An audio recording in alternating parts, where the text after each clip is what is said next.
Hello everyone, my name is Refael Tombokan from Information Systems Class A, SAM Ratulangi University. Today I will explain about the crossing number of graphs, one of the interesting concepts in graph theory. This topic is important because graph theory is widely used in computer science, information systems, communication technology, transportation systems, and many other modern technologies. In this presentation, I will explain what graphs are, what crossing numbers mean, simple examples, and their applications in real life. Before discussing crossing numbers, we first need to understand what a graph is. In graph theory, a graph is a mathematical structure that consists of vertices and edges. Vertices are points or nodes, while edges are lines that connect the vertices.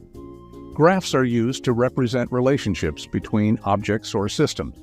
For example, social media platforms use graphs to represent connections between users. Transportation systems use graphs to represent roads and destinations. Internet networks also use graphs to describe connections between computers and servers.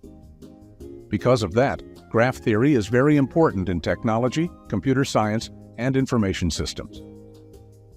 Graphs help us visualize data and understand complex relationships more clearly. Now let us discuss the crossing number itself. When drawing a graph on a flat surface, sometimes the edges cross each other.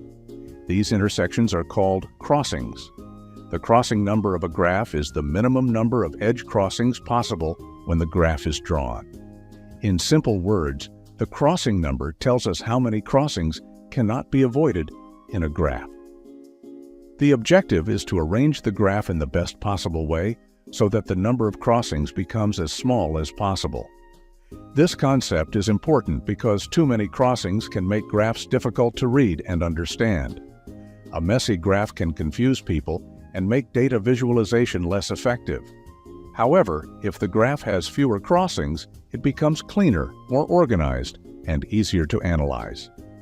Because of this, minimizing crossings is an important goal in graph drawing and visualization. Now let us look at a simple example. Suppose we have several vertices connected by edges. If we place the vertices randomly, many edges may cross each other. As a result, the graph can look confusing and difficult to understand.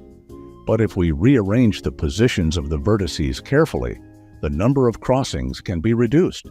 Sometimes we can even remove all crossings completely. Graphs that can be drawn without any crossings are called planar graphs. Meanwhile, graphs that still contain crossings after every possible arrangement are called non-planar graphs.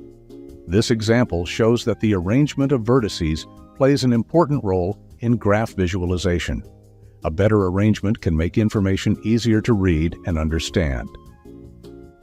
Crossing numbers are useful in many real-world applications. One example is transportation maps.